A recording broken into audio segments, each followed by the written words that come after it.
No soy un loco de las conspiraciones. No creo que la llegada a la luna fuera falsa, ni que exista un gobierno mundial secreto dirigido por lagartos. Soy un ser humano cuerdo y racional. Dicho esto, estoy convencido de que mi vecino está construyendo algún tipo de nido. No estoy bromeando. Déjenme explicarles. Me divorcié hace un año y tuve que mudarme a un nuevo lugar con poca anticipación. Conseguí un apartamento bastante decente de 2 habitaciones en el tercer piso de un viejo edificio de apartamentos. El lugar fue construido probablemente en los años 50, pero no pude conseguir un apartamento más limpio o barato que no se saliera de mi rango de precios. Me mudé e intenté recoger los pedazos de mi vida. Al menos mi esposa se llevó todas las cajas pesadas y caras en el acuerdo de divorcio. Solo veía a mis vecinos de pasada. Hay 2 apartamentos por planta y 5 plantas en total. Yo vivo en el tercer piso y justo enfrente hay una anciana jubilada. Vive con 2 gatos y recibe la visita de un hombre más joven una vez a la semana. Probablemente sea su hijo. Los 2 pisos de abajo no son tan interesantes. Una familia sin hijos. Y justo enfrente, 3 estudiantes universitarios. Nada del otro mundo. El apartamento justo encima de mí era probablemente el más importante. Es el que tienes que vigilar cuando te mudas a un sitio nuevo. Si algo te va a molestar, será ese. No quieres que sean entusiastas del baile de suecos, limpiadores maníacos, o el tipo de idiota que escucha música con los altavoces a todo volumen en el autobús. El tipo que vivía encima de mí, Hugo, era un vecino ideal. Era una especie de contador que trabajaba en el departamento de saneamiento. Era muy reservado. Nunca movía un solo mueble y no se movía mucho. Ni portazos, ni carreras. Era básicamente corpulento, con un par de gafas y el pelo fino. Vivía solo. Parecía simpático y era sencillamente el mejor vecino que había tenido nunca. Dios bendiga a ese ángel silencioso y fornido. Hablemos del nido. Empezó hace unos meses, en diciembre. Fue en plena pandemia de 2020. Así que estaba intentando hacer algunas compras navideñas menores en las horas libres del día. Tengo un horario flexible y puedo trabajar desde casa, así que puedo salir siempre que lo necesite. Estaba imprimiendo una foto para mi madre y buscando un marco adecuado. Encontré una pequeña tienda en liquidación y me fijé en Hugo, que estaba mirando unos cubiertos. Pero no estaba solo. Dios, estoy teniendo dificultades para describir a esa mujer. Era la mitad de su peso, una cabeza entera más alta, y ni siquiera llevaba tacones. Cuello como un cisne, hombros delgados y hermoso cabello color nuez moscada. Tenía un olor peculiar, como una mezcla de flor agridulce y miel. Piel pálida, impecable, uñas rojas. No podía dejar de mirarla. Hugo le dijo algo gracioso y su risa pareció iluminar toda la habitación. Ella lo agarró del brazo, le besó la mejilla y le susurró algo. Él sonrió. Nunca lo había visto sonreír. Los vi comprar platos, cubiertos y algunas mantas. Nada especial. Ella lo pagó todo y se lo llevó en una bolsa. Hugo estaba pendiente de cada palabra de ella, pero ambos parecían preocuparse de verdad el uno por el otro. Para mí no tenía sentido. Básicamente eran personas de especies diferentes. En los días siguientes noté algunos cambios. A veces oía risas procedentes del hueco de la escalera, y durante el día oía cómo movían los muebles. Hugo se compró un coche nuevo, uno de esos grandes de 6 plazas. Taladriaban y martillaban varias veces a la semana, y en 2 ocasiones vi a Hugo y a su novia subiendo grandes alfombras por las escaleras. Parecía muy feliz. No quiero parecer un acosador, pero sentía curiosidad por ellos dos. Me di cuenta de que habían cambiado los nombres en la puerta. Así es como me enteré de su nombre: Sandra. Después de pasar por un doloroso divorcio, seré el primero en admitir que estaba celoso. Sandra era preciosa, y no tenía sentido que estuviera con un tipo como Hugo. Me pasaba semanas enteras encerrado, solo, oyendo risas que salían por el techo. Sí, eso me amargaba. Acúsame. Entonces su familia se mudó. Hugo ayudó a subir un montón de cajas pesadas por las escaleras, y pude ver a toda la tripulación a través de mi ventana trasera. Sandra tenía 2 hermanas pequeñas, ambas con edad suficiente para empezar el instituto.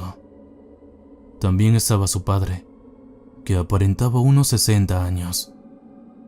Todos eran preciosos, todos sonrientes, deseosos de ayudar, sanos, felices, bien vestidos.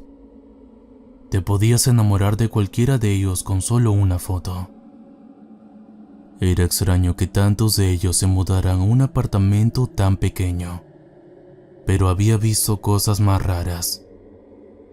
Pensé que era algo temporal, pero cambié de opinión en cuanto vi los camiones de la mudanza. Sí, camiones en plural. 3 camiones llenos de cajas, ni un solo mueble.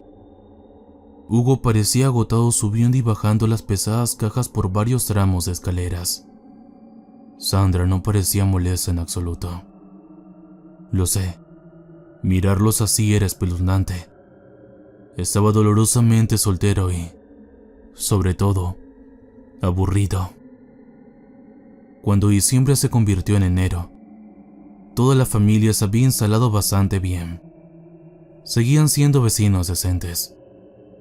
Los martillazos y los taladros cesaron pronto y, como mucho, los oía reírse de algo o ver la televisión. Hugo se iba a trabajar todos los días y siempre salía con una sonrisa. Había adelgazado mucho y se había puesto lentillas y ropa más ajustada. Tenía buen aspecto, no comparado con Sandra, pero sí, lo estaba consiguiendo. Una vez me la encontré en la escalera mientras tiraba la basura. Venía de hacer aeróbicos y bebía algún tipo de bebida deportiva. Demonios, estaba en mejor forma que yo. Me sonrió. Oye, ¿estás en el 3B, verdad?, preguntó. Claro que sí. ¿Y tú estás en el 4B? Así es, sonrió. Mira, si alguna vez hacemos demasiado ruido, házmelo saber, ¿de acuerdo? Claro, asentí. No pasa nada, de verdad, no es molestia. ¿Están llevándolo bien? Sí, genial, la verdad. Mi prometida se contagió pronto, así que ya tiene los anticuerpos. Los demás solo tenemos que esperar a la inyección. Sin duda, sin duda. Nos sonreímos y cada uno siguió su camino. A los pocos pasos tuve que detenerme. Tenía demasiada curiosidad. Tengo que preguntar, ¿cómo hacen para vivir todos juntos en ese espacio tan pequeño? ¿No se llena de gente? Siempre hay sitio para la familia. Hugo sonrió y terminó su bebida. Ninguna habitación es demasiado pequeña. Ningún problema demasiado grande. Esa fue la última vez que lo vi. Dejé de verlo ir a trabajar. Su coche no se movía del aparcamiento en todo el día. Veía a Sandra por la ciudad, sola. A sus hermanas también. De vez en cuando veía a su padre tirando la basura, pero nada más. Hugo ya no estaba. Al principio no lo pensé demasiado, pero a principios de marzo me di cuenta de que hacía más de un mes que no lo veía. Sin embargo, su nombre seguía en la puerta, él y Sandra. Fue entonces cuando empecé a tener malos presentimientos. Empecé a tomar notas de cosas que me parecían raras, o fuera de lugar con Sandra y su familia, como sus bolsas de basura. No son solo bolsas de basura, son esas grandes bolsas azules tipo malla que están termoselladas en la parte superior. Parecen algo que usarías para tirar los residuos biológicos peligrosos de un hospital. Eran redondas y estaban llenas hasta los topes, como pelotas de playa. Luego estaban las excursiones nocturnas. Cuando se ponía el sol, todas las hermanas cogían el coche de Hugo y salían a dar una vuelta. Solo se iban unas horas, pero lo hacían constantemente al menos 4 días a la semana, sobre todo los fines de semana. Pero lo más extraño empezó a mediados de marzo. Desde hacía algún tiempo su padre tiraba más basura de lo habitual, a veces varias veces al día, y por la noche escuchaba unos ruidos raros. Sonaba como una mezcla de un motor y un documental sobre la naturaleza. Ese ruido bajo, constante, zumbido. Intenté grabarlo en mi cuarto de baño, donde el sonido era más claro, pero no parece gran cosa. Podrías comprobar por ti mismo aquí si quieres. Oía ese ruido al menos una vez al día, a veces durante 1 o 2 horas. No era fuerte, pero es un sonido tan inusual que no puedes evitar escucharlo.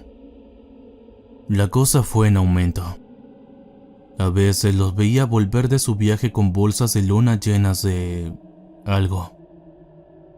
Llegó un momento en que solo llevaban brazadas de ramas y leña. Tomé notas de todo, con fecha y hora. Estaba un poco obsesionado. Incluso salí en mitad de la noche para comprobar una de sus grandes bolsas de basura azules. Abrí una y sentí un intenso olor a suciedad. La bolsa estaba llena de una especie de cerámica blanca y cristales rotos. Me llevé un trozo a casa para verlo más de cerca. En ese momento todavía pensaba que eran gente rara que le habían hecho algo a Hugo. Todavía estaba tratando de reconstruirlo todo. Ese fue el pensamiento literal que me hizo darme cuenta de que esto era algo totalmente distinto. Recomponer algo. Recogí el resto de la cerámica blanca de la bolsa y la uní. Súper pegamento. Un huevo. Un huevo de verdad. Grande como un balón de fútbol. Eso era lo que quedaba de la cáscara. No sabía qué pensar. Simplemente lo escondí. De repente empecé a ver a esa familia bajo una luz completamente nueva. Ramas, cajas, bolsas llenas de algo que olía a tierra. En mi cuaderno hice una sola anotación.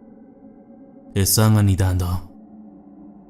En ese momento era principios de abril, y mi trabajo se estaba abriendo a que la gente volviera a trabajar. Nos obligaban a venir al menos 2 veces por semana para anotar nuestras horas e informar a nuestro supervisor. No me importaba salir del apartamento durante un tiempo, aunque tuviera que llevar una mascarilla y mantener mucha distancia. Estaba bien. Una vez, cuando volvía a casa, me di cuenta de que la puerta principal estaba abierta. La anciana de enfrente estaba de pie en el pasillo, sujetando a uno de sus gatos. Algo pasaba y los vecinos estaban inquietos. Justo cuando iba a entrar, Sandra salió de mi apartamento. Me dirigió su brillante sonrisa. Esa sonrisa espeluznante y preciosa. Hemos oído ruidos, dijo. La puerta estaba abierta y tu alarma de incendio se estaba volviendo loca. ¿Hay algo? Está bien, dijo. El portero la abrió para ver si había fuego. Me acerqué a ella y se hizo a un lado. Le dirigí una larga mirada interrogativa.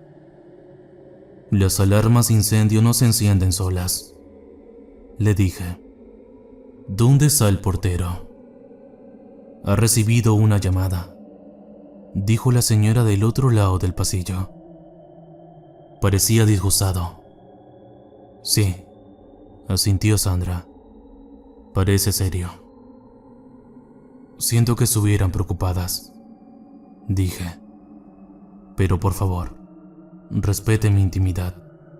No pueden entrar así como así. Estaba esperando a que volviera el portero. Se olvidó de cerrar la puerta. Bueno, ahora estoy aquí y puedo cerrarla bien. Gracias. Cerré la puerta, eché el pestillo y eché un vistazo a mi apartamento. Mis notas no estaban. Las cáscaras de huevo habían desaparecido. Mi ordenador tenía un fallo en el disco duro y faltaban tornillos en el casquillo. Ahora ya lo sabían. Las hermanas empezaron a fijarse cada vez más en mí. Me saludaban cada vez que daban su paseo nocturno en coche. Su padre me miraba fríamente cada vez que tiraba la basura. Ahora en bolsas normales, no azules. Los ruidos nocturnos cesaron y nunca los vi llevar nada dentro. Estaba seguro de que habían cambiado de horario, pero no lo sabía. Me los encontré más a menudo en persona. Cada vez que salía, me encontraban por casualidad en la escalera. Sandra siempre era educada, pero esa sonrisa escondía algo. Yo lo sentía. Luego hubo daños por agua en el techo de mi dormitorio. Algo maloliente. Había algo pesado ahí arriba, y el techo ha empezado a bombarse. Llamé al supervisor, pero un hombre me decía que debía tener los papeles de la reclamación al seguro antes de que pudieran arreglarlo. Era una tontería, y estaban ganando tiempo. Creo que intentaban encubrir el hecho de que el supervisor llevaba al menos un mes sin venir. No soy estúpido. Sabía que el supervisor no tenía un asistente. La cosa es que no había estado prestando atención a mis otros vecinos. La pareja de abajo y los compañeros de cuarto de la universidad se mudaron un mes antes. Ni siquiera pensé en ello. Ahora tenía 8 vecinos nuevos y todos eran muy guapos.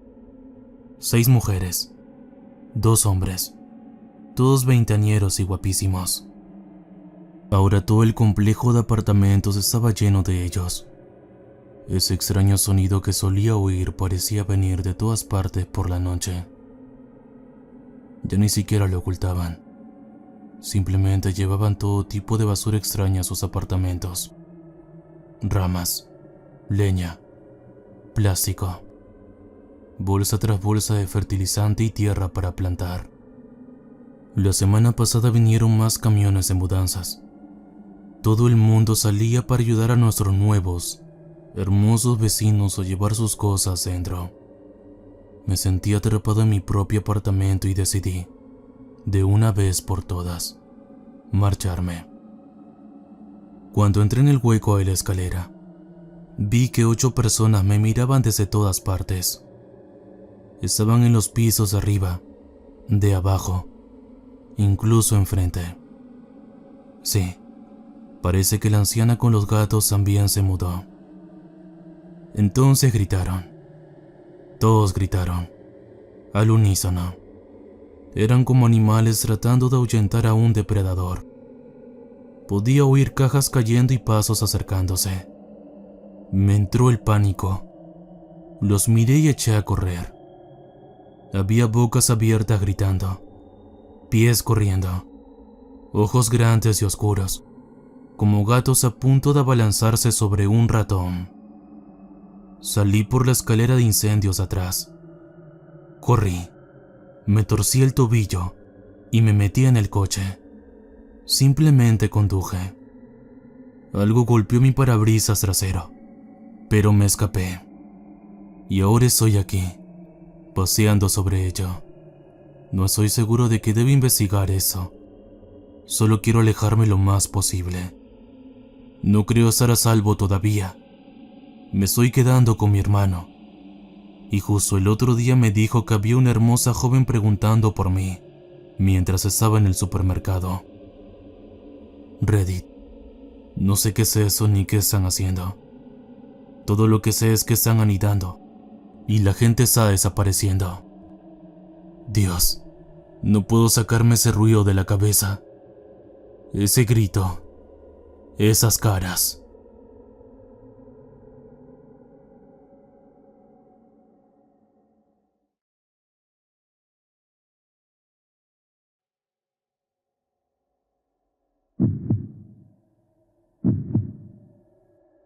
Como climatólogo, me paso la mayor parte del día gritando al vacío. Cada vez me siento más como un profeta del fin del mundo. El fin está cerca. Gritamos desde los proverbiales tejados. Pero, sinceramente, estoy tan harto de hacerlo como tú de escucharlo. No me malinterpreten. Me encanta mi trabajo. Me permite ver y comprender cosas que otros suelen dar por sentadas. Ver confluir las maquinaciones del planeta para explicar un resultado impredecible. Enfrentarme a la tormenta y decir, sí, lo entiendo. Estamos aprendiendo el lenguaje de la madre naturaleza. Sus gritos, sus rabietas, su agonía y su alivio. Pero a principios de ese año, me enviaron a estudiar algo nuevo y diferente. No iría tan lejos como para decir que estamos atados a los caprichos de un millonario excéntrico. No estaría demasiado lejos de la verdad. La mayoría de nuestros proyectos colectivos se financian con fondos privados. La mayor parte del tiempo somos libres de hacer lo que nos plazca, siempre que hagamos quedar bien a nuestra empresa matriz. Pero a veces nos señalan una dirección y nos piden que vayamos a buscarla. Básicamente somos académicos a sueldo, dispuestos a abandonar nuestros proyectos en cualquier momento para servir a nuestros amos. Sí, a mí tampoco me gusta esa metáfora. Un día, un artículo cayó en mi bandeja de entrada. Era una tontería sensacionalista, de no más de 400 palabras, sobre pescadores que volvían del mar cubiertos de plumas. Lo llamaban plumas nieve y juraban su autenticidad, afirmando que solía ocurrir cada 2 semanas más o menos. El artículo lo tomaba a broma, pero yo no me reía. Me di cuenta de quién nos los había enviado: nuestra empresa matriz. Tuvimos una breve reunión de personal y resultó que todos habíamos recibido el mismo artículo. Alguien se dirigía al sudeste de Portsmouth para desacreditarlo. Bueno, resulta que ese alguien era yo. Me instalé en un pequeño alojamiento y desayuno. Dejando el cinismo a un lado, la gente de New Hampshire es maravillosa. Fueron acogedores y comprensivos, y sin una pizca de espíritu mezquino. Me sentí tan libre sobre lo que estaba haciendo allí, que se lo conté a cualquiera que preguntara, y obtuve respuestas muy sinceras.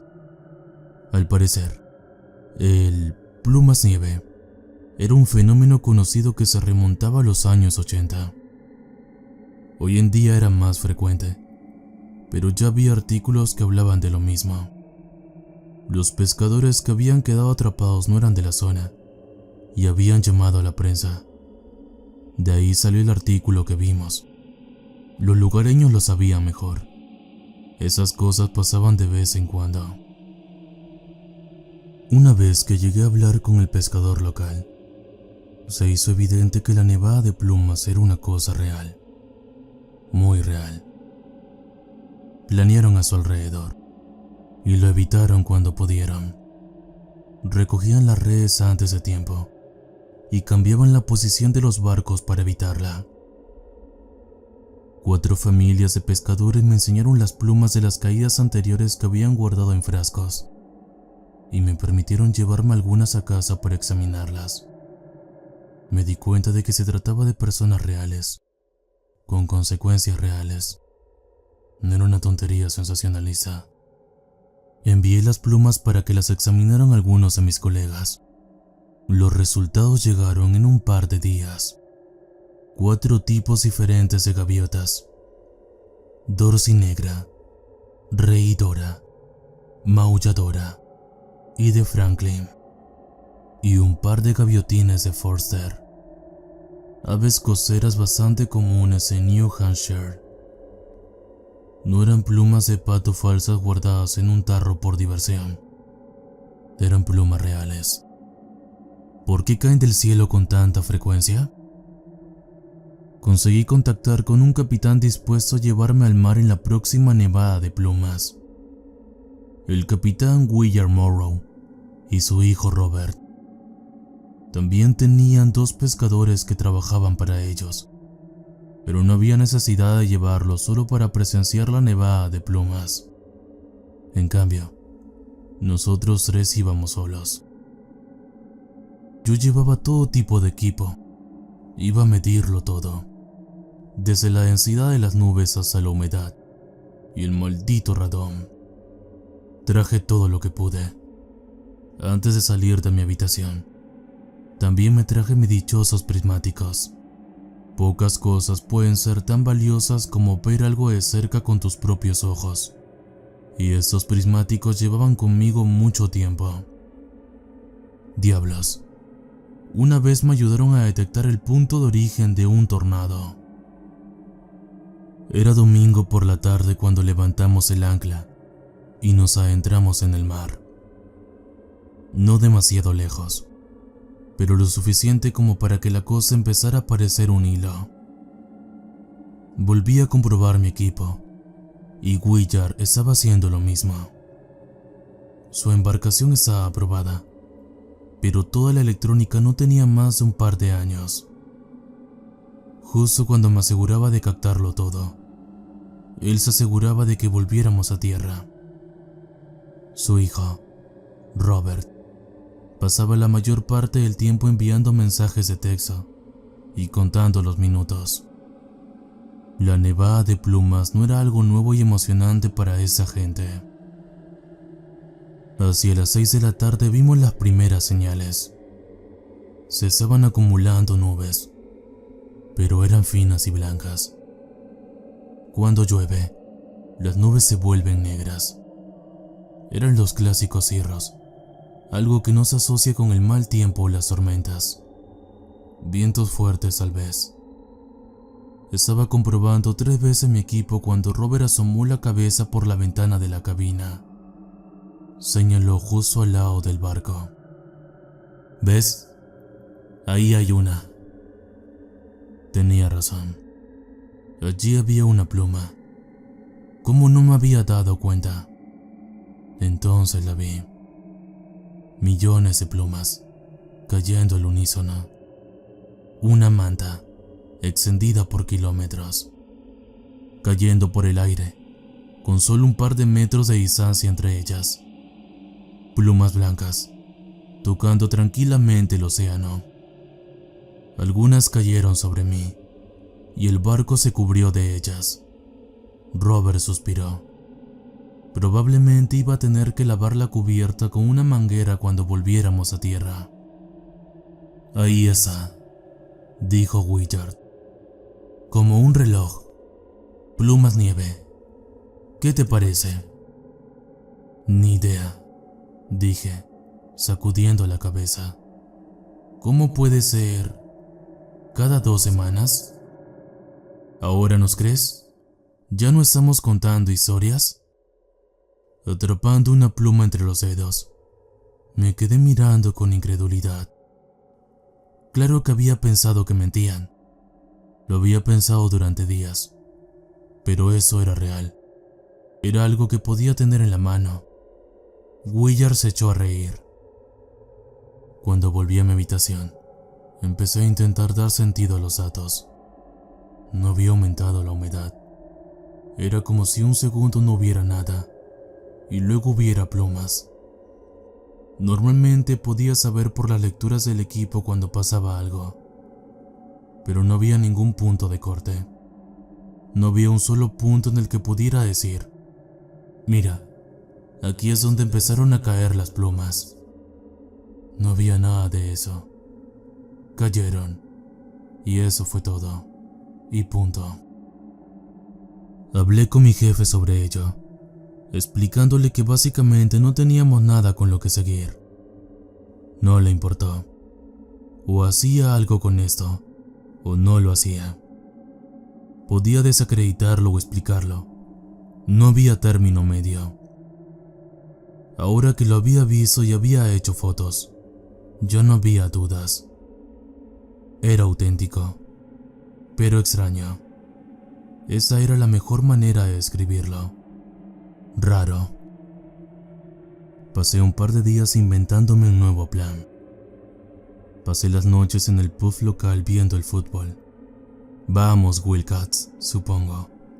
Y dando largos paseos. No sabía cómo proceder.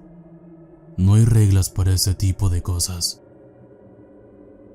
Una noche conocí a Willard y a sus 2 pescadores en el pub. Me recomendaron que hablara con un tipo llamado Hamp y me dieron un número. Era piloto de una avioneta utilizada para desplegar pancartas y mensajes, una especie de skygreeter. Era un jubilado que dirigía un curso de piloto privado para gente de la zona y era una especie de celebridad local.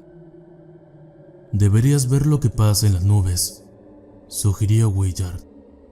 Y si vas a subir, ¿quieres que Han pilote la maldita cosa? No era mala idea, y les valió un par de cervezas. Vamos, Wildcats. No le tengo miedo a las alturas, y no le tengo miedo a volar, pero esta vez sí. Me puse en contacto con Hamp, y decidimos subir durante la próxima nevada de plumas. A él no le importaba. Los vientos solían ser suaves y, de todos modos, tenía una propuesta en la que ayudar. Siempre que le prometiera que le ayudaría con las letras, él me ayudaría gratis. ¿Cómo iba a negarme? Me llevó a una pequeña pista de aterrizaje a las afueras del pueblo. Apenas había asfalto en la carretera, pero la pista estaba inmaculada.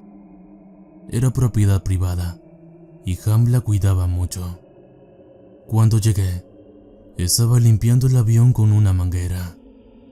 Nos dimos la mano, nos reímos un poco y lo ayudé con las cartas. «Cásate conmigo, Jocelyn», decía en letras rojas. Cuando llegó la hora de partir, tuve que apretujarme en el asiento trasero del avión. Solo había 2 asientos y no podía llevar mucho equipo. Me conformé con mi cámara y mis prismáticos. Hamp, al ser de complexión ligeramente superior a la media, apenas cabía en el asiento delantero. Aún así, estaba tan acostumbrado a volar como yo a caminar. Sé que no debería haberme sentido seguro en ese asiento tan pequeño, pero no había ni un atisbo de inseguridad en nada de lo que decía. En todo caso, iba a ser divertido. El bueno de Hamp. Los cirros suelen descansar entre los 5.000 y los 6.000 metros, y nosotros íbamos mucho más allá de los 8.000 metros. Tendría muchas oportunidades de ver por mí mismo lo que estaba pasando. Hamp incluso aceptó quedarse más abajo de lo habitual. A decir verdad, se preguntaba por qué íbamos a salir. No porque tuviera miedo, sino porque no entendía el punto. No había nada ahí fuera. Claro, las plumas nieve eran raras, pero no eran maliciosas. No había ni un naufragio por eso. Estaba demasiado cerca de la cosa. Pero tomamos los cielos. Amigo, sentir como ese gran trozo de metal se eleva de la tierra es algo a lo que nunca me acostumbraré. Una cosa es estar en un vuelo comercial, pero esa cosa era diminuta. Cada vuelta y revuelta se me anotaba instantáneamente en el estómago. Y cuando Han empezó a bromear sobre una vuelta de tonel casi me dan arcadas. No era el tipo de cosa a lo que te acostumbras. O te encanta al instante, o la odias para el resto de tu vida. Yo estaba claramente en la segunda categoría. Dimos un par de vueltas alrededor del pueblo. 4 en total. Ham recibió un mensaje de texto confirmando que habían visto la propuesta y dio la vuelta a la avioneta. Yo solo quería que se acabara. Tenía un calambre en la mano de tanto estabilizarme y me zumbaban los oídos por el ruido de la hélice. Pero soy un profesional. Quería hacer fotos y ver qué pasaba. Cuando empezamos a ver cirros, saqué la cámara. Me ayudaba a ver el mundo a través de un prisma. Lo hacía parecer menos real. Hice unas cuantas fotos, pero no veía nada en particular. Me eché hacia atrás para recuperar la compostura cuando Ham habló. Oye, ¿ves eso?, preguntó. Son muchos pájaros. Volví a mirar hacia abajo mientras Han rodeaba la zona. Tenía razón. Eran un montón de pájaros. Cientos. Tal vez miles. Más de lo que debería haber. Estaban rodeando una parte particularmente gruesa de la cubierta de nubes. Ham nos llevó hacia abajo para obtener una mejor vista y fotografié al menos una docena de especies diferentes. Todos volando en una formación circular, como un anillo en el cielo. Habría sido imposible verlos desde el suelo. Estaban ocultos por las nubes. Eran todos de plumajes blancos diferentes, y se mantenían en cierta parte del cielo donde las nubes los ocultaban. ¿Estás viendo eso?, repitió. ¿Qué están haciendo? Lo mismo que nosotros. Me reí. O haciendo turismo, o pescando. Saqué los prismáticos para ver mejor. Entonces lo vi. En el centro del anillo de aves, donde las nubes eran más densas, había una mancha negra. Hacía unos segundos que no estaba allí. Una gran forma circular. Lo fotografié poniendo mi cámara en zoom máximo. Lo que sucedió a continuación me perseguirá. Un círculo blanco apareció dentro de la mancha negra. Mientras Ham nos llevaba hacia arriba, me di cuenta de que estaba mirando un ojo. Un ojo de la longitud de 2 barcos de pesca. En un abrir y cerrar de ojos, miles de aves desaparecieron.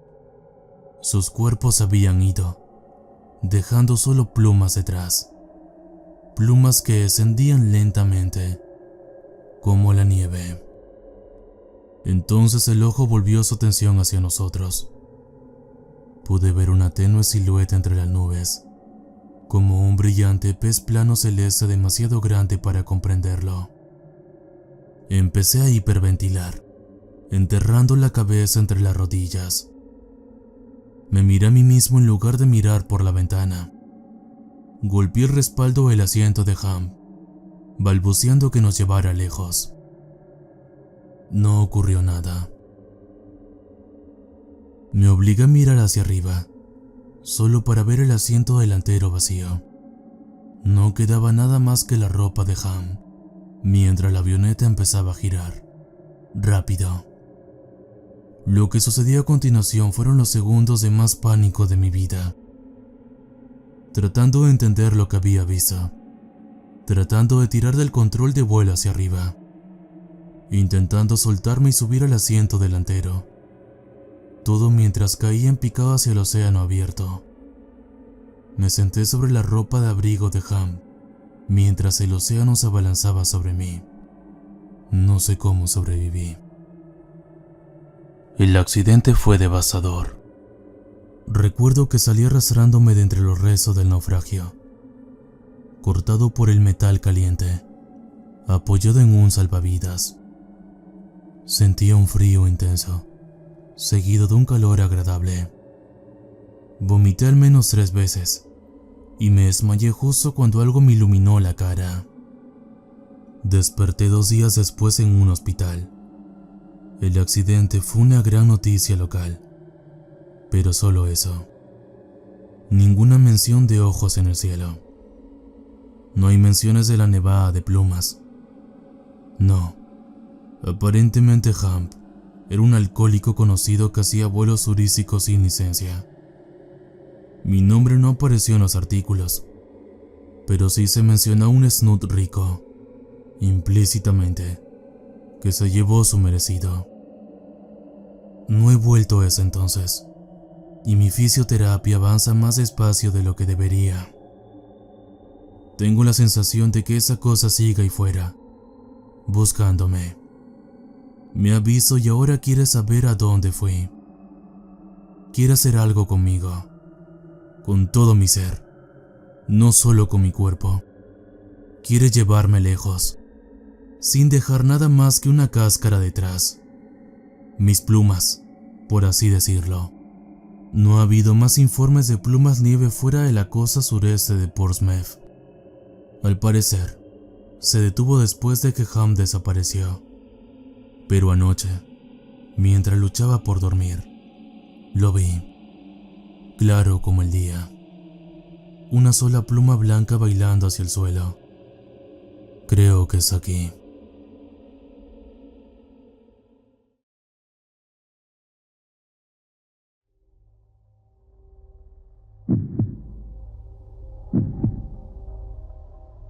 Hace unos meses, mi esposa Julia y yo decidimos empezar a intentar formar una familia. Nos mudamos de la gran ciudad a un pequeño pueblo del medio oeste de Minnesota, no muy lejos de Grove City. Era hora de cambiar. Incluso decidimos dejar de fumar. Encontramos un piso barato, recién reformado. Todo el complejo fue construido en los años 50, pero los apartamentos en sí habían sido arreglados hacía poco. La casera, una joven absolutamente espampanante, nos dijo que la mayoría de los anteriores inquilinos habían decidido marcharse en lugar de esperar a que terminaran las reformas. Nuestro apartamento estaba en la planta baja. No queríamos pensar en poner a prueba de bebés un balcón en el 3er piso o 4º piso. Y pensamos que, de todos modos, eso solo sería un paso hacia nuestra propia casa. Julia había dejado atrás su trabajo como profesora de instituto, mientras que yo había conseguido un empleo como gerente en un almacén local.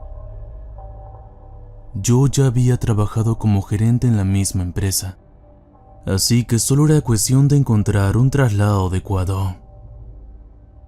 Los inquilinos anteriores nos habían dejado un regalo. En la ventana de la cocina había un girasol azul. Al principio pensé que era de plástico, pero era perfectamente real. El color era llamativo. Seguía siendo amarillo en el centro, con manchas negras, pero las hojas eran de un brillante azul océano. La maceta estaba pintada a mano con un pequeño paisaje y un azul resplandeciente. El texto en negro decía: el girasol triste. Es una preciosidad, sonrió Julia. Tenemos que quedárnoslo. Nunca he podido decirle que no. Esa gran sonrisa suya podía obligarme a hacer cualquier cosa. Si quería quedarse con el girasol Trice, que así fuera. Lo regué y lo volví hacia afuera.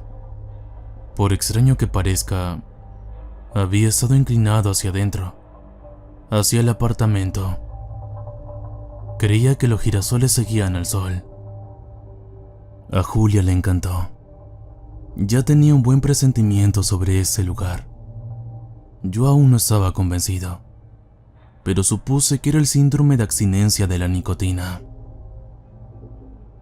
En los días siguientes me fui adaptando a mi trabajo. Traje una tarta para ir conociendo a todo el mundo.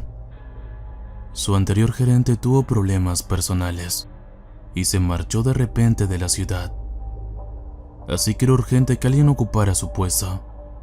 Fue muy oportuno para mí. Julia seguía buscando trabajo. Había algunas escuelas cercanas que iba a buscar, pero primero necesitábamos un segundo coche. El dinero era escaso después de la mudanza, así que decidimos esperar unas semanas antes de hacer grandes compras. Julia pasaba la mayor parte del día en casa. Había dejado claro que quería ser ama de casa cuando tuviéramos nuestra propia familia, así que quizás estaba intentando acostumbrarse a la idea. Llámalo un entrenamiento. Hacía muchas tareas domésticas y se encargaba de la compra. Yo solía preparar la cena, pero ella fregaba los platos. Un día, al volver del trabajo, me di cuenta de que tarareaba una extraña melodía mientras regaba el girasol Trice. Nunca la había oído. Eres mi amigo. Cantaré tu melodía. Un sol poniente a la luna naciente. Te pregunto, amigo, amigo azul, ¿no serás tú también un girasol? Me quité los zapatos y me uní a ella en la cocina. Tarareaba la melodía una y otra vez, comprobando cada hoja de aquella planta de un azul resplandeciente. Volví a inclinarse hacia adentro, alejándose del sol, casi como un perro pidiendo que le rascaran la cabeza. ¿Qué es esa canción?, le pregunté. ¿Qué canción?, le pregunté varias veces. Sinceramente, no sabía de qué le estaba hablando. La leí en voz alta y se quedó en blanco. Del mismo modo que yo hubiera jurado que la había oído cantarla, ella juraba que no lo había hecho. Volteé la planta hacia afuera, hacia el sol. Al día siguiente, volví a inclinarse hacia adentro. Esa melodía comenzó a perseguirme. Oía a Julia cantarla en la ducha, mientras lavaba los platos, mientras ataba los zapatos. Con el tiempo llegó a aceptar que la cantaba, pero no lo hacía conscientemente. Era como un rompecabezas.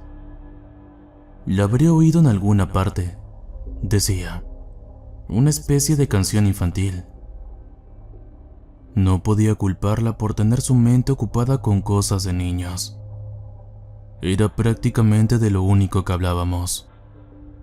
Acabábamos de empezar a intentar tener un bebé, y era cuestión de tiempo que nuestras vidas cambiaran para siempre. Era estresante, pero emocionante. Más aventura que cualquier juego. Una aventura increíble. Julia consiguió un trabajo de profesora a tiempo parcial en el instituto local. Una de sus profesoras iba a tomar la baja por maternidad, así que necesitaban a alguien que la sustituyera y ayudara con los estudios sociales. No teníamos un segundo coche, pero uno de los chicos con los que trabajaba vivía al final de la calle, así que empezamos a compartir coche. Pensé que tener algo de independencia y salir del apartamento le vendría bien a Julia. Al principio sí. Tenía mucha energía cuando llegaba a casa después de un día largo. Sin embargo, se dirigía a Girasol triste. Lo cuidaba, lo regaba, y solo entonces se concentraba en otra cosa. Ni siquiera se quitaba los zapatos.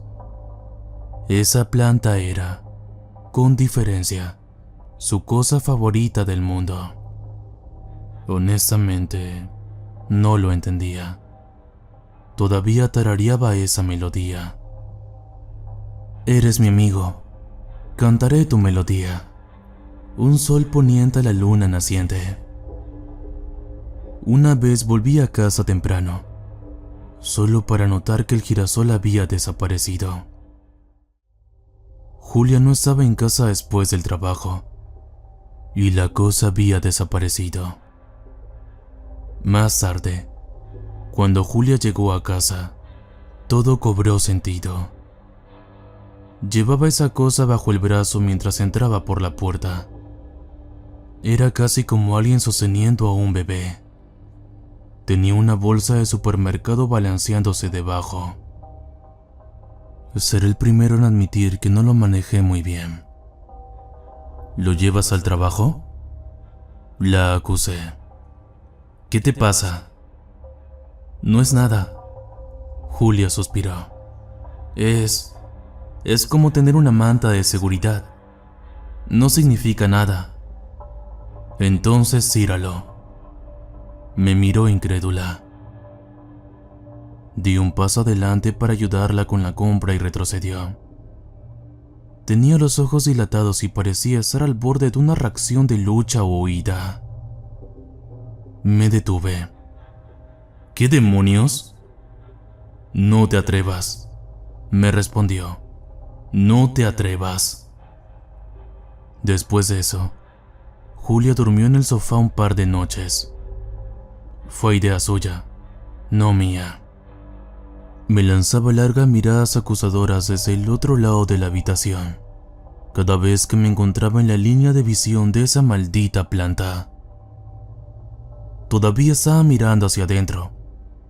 Estoy seguro de que la maldita cosa se movía, o se daba la vuelta, cada vez que intentaba orientarla hacia afuera. Empecé a oír cosas por la noche. Una vez me asomé al dormitorio para ver a Julia regar y podar esa planta en mitad de la noche. Ella le cantaba, una y otra vez, la misma rima.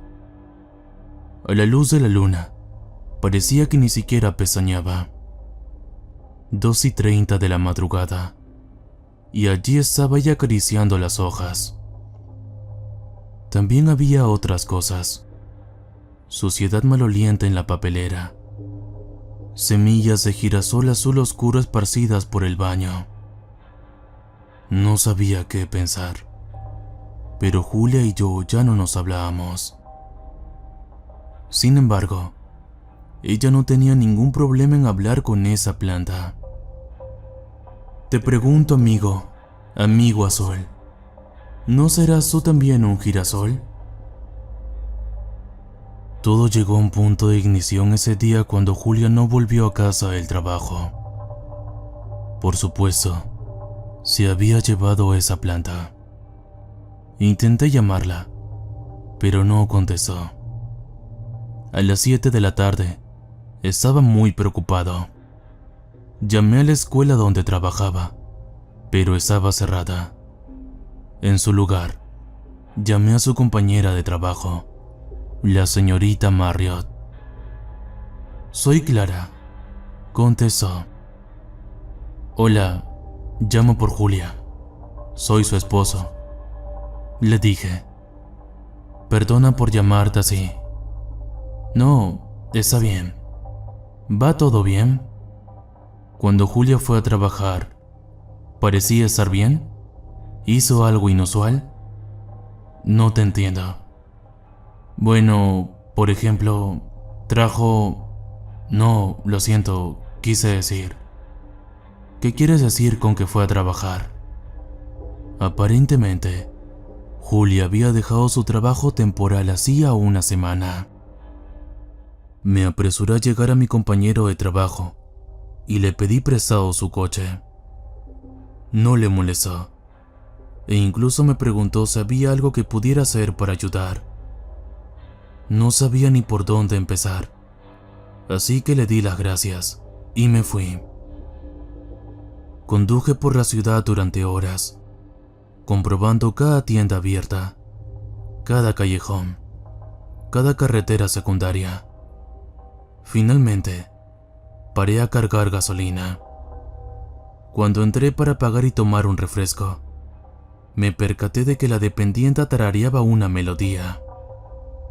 Estaba leyendo una revista y tarareando, sin darse cuenta de que yo estaba allí. Reconocería esa melodía en cualquier parte. ¿Dónde has oído eso?, le pregunté.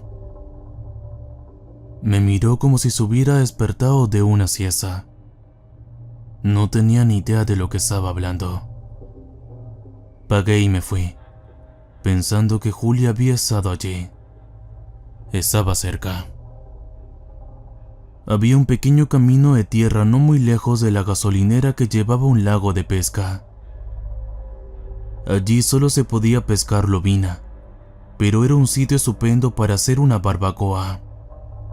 Conduje por el camino, siguiendo una corazonada, y dio resultado.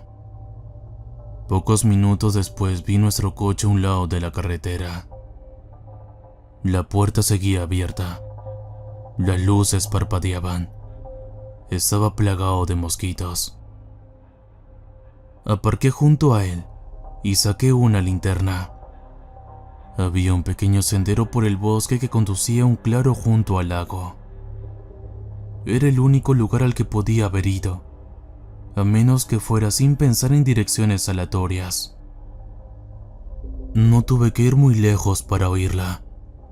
No había viento, así que incluso un ligero ruido podía oírse desde lejos. Te pregunto, amigo azul. La misma maldita rima. Junto al sendero noté pequeños tallos brillantes que salían de la tierra. Parecían recién plantados. Podía adivinar qué tipo de planta eran, aunque aún no habían florecido. ¿No serás tú también un girasol? Entré en el claro.